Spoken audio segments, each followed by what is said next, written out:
तो good morning दोस्तों, आज सुबह की शुरुआत हो रही है हमारे गांव के एक छोटे से पर्व के साथ, जो कि लगभग हर साल हमारे गांव में मनाया जाता है। ये पर्व मुझे लगता है हमारे ही गांव में नहीं, लगभग उत्तराखंड के आधे से ज्यादा गांव में ये पर्व हर साल मनाया जाता होगा, क्योंकि यहाँ पर जो सावन का महीना होता है ये उसी महीने में मनाया जाता है। और कुछ ऐसा होता है, पहाड़ों में जब सावन का महीना शुरू होता है तो यहाँ पर दूध बंद कर दिया जाता है। यहाँ पर दूध बंद करने का मतलब है कि जो गाय का ताज़ा दूध होता है उसमें ना तो कुछ खाया जाता है और ना ही उसे सब्जी में प्रयोग किया जाता है। यहाँ पर कहा जाता है कि जो सावन के महीने में जो दूध निकाला जाता है वो पहले अपने कुल देवता को अर्पित किया जाता है, यानी कि चढ़ाया जाता है, क्योंकि वो हमारे गाँव के रक्षक होते हैं। तो इसलिए उनके लिए तो हमारा कुछ ना कुछ इस तरह से करना तो जाहिर सी बात। यहाँ पर 15 से 20 दिनों तक दूध बंद रखने के बाद कुछ इस तरह से सभी गाँव वाले इकट्ठा होकर दूध, घी, आटा और चावल इकट्ठे कर भोग बनाते हैं, जो कि बाद में भगवान जी को प्रसाद के रूप में चढ़ाया जाता है। क्योंकि यहाँ पर मान्यता है कि जब तक दूध को चढ़ाया न जाए तब तक नया अनाज बिल्कुल भी नहीं खा सकते। तो सुबह होते ही आज तो सब लोग नहा धोकर यहाँ पर प्रसाद के लिए आटा, चावल, गुड़, ये सब जितना भी होता है वो सब का सब इकट्ठा कर एकत्रित हो चुके थे। और साथ ही यहाँ पर सब लोग अलग अलग काम भी लेकर बैठ गए, जैसे कि कोई तो लगा था आटे की रोट बनाने, कोई लगा था प्रसाद बनाने पर, जो कि आटे से ही बनाया जाता है, तो दूसरी तरफ कोई खीर बनाने के लिए अपने ही घर पे ले जा चुके। तो यहाँ पर सबसे पहले तो जो सभी के घरों से थोड़ा थोड़ा आटा आया हुआ था, उस आधे हिस्से से यहाँ पर रोट बनाई जाएगी, जो कि दादाजी कुछ इस तरह से बना रहे हैं।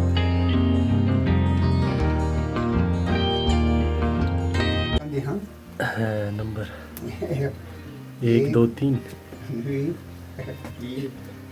चौथो पढ़नो छ, चौथो पढ़नो और पांचो तो पढ़नो। अच्छा हाथी हाथा मारने ला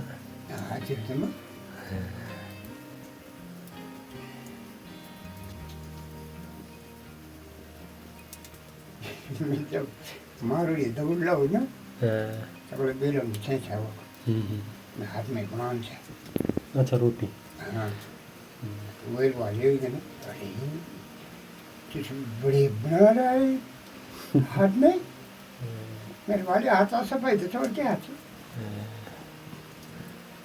और तो रिंग आ जाने सगळे बेलन में नीचे अंता है।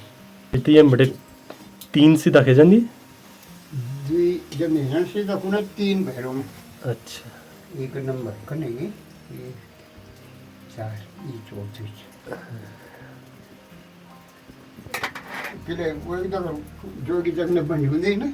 अच्छा सीधा सीधा भैरों बहुत वो चढ़ा।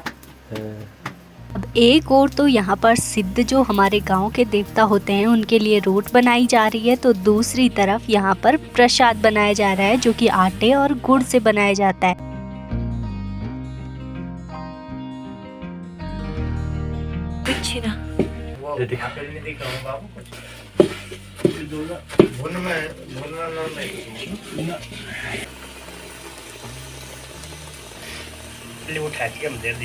आटो पक्की है, पानी पक्की।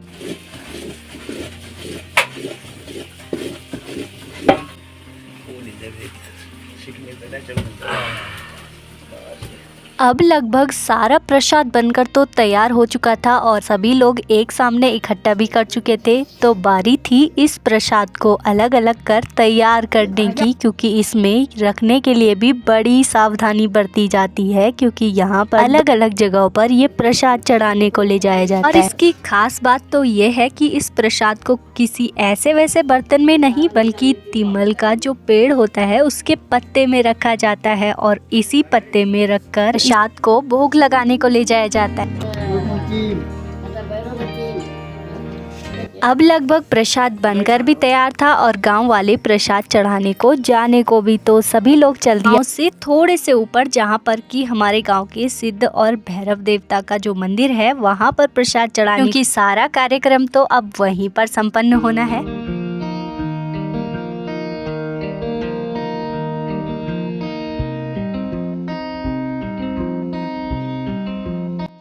तो अब सबसे पहले हम आ चुके थे अपने गांव के सिद्ध देवता का जो मंदिर है वहां पर प्रसाद चढ़ाने के लिए। तो सभी लोग पहले तो सफाई कर रहे थे और उसके बाद बारी थी यहां पर प्रसाद चढ़ाने की, क्योंकि अभी तो दूसरी जगह भी जाना बाकी था।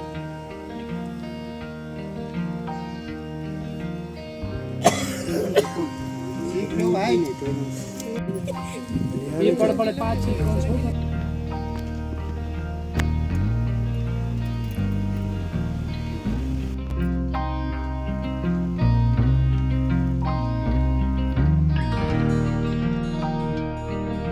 यहाँ प्रसाद चढ़ाने के बाद बारी थी भैरव देवता के मंदिर में जाने की, जहाँ पर अब बाकी प्रसाद वहीं चढ़ने वाला था और सारा का सारा कार्यक्रम भी वहीं पर संपन्न होने वाला था।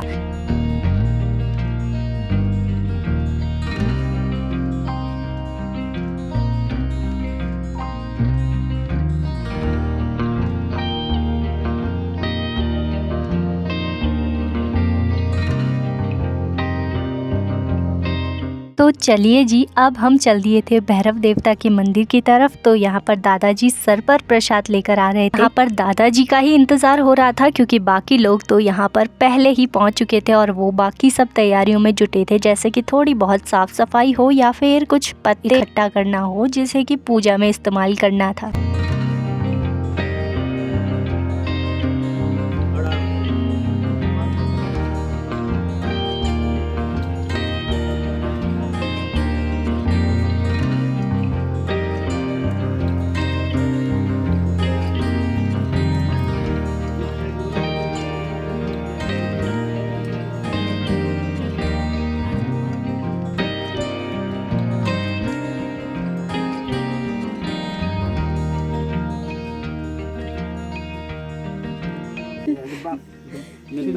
बोल देनी थी कि तू किनारे बैठ जा, मुझे जरा जयमाला फैमाला तू छाड़ दे।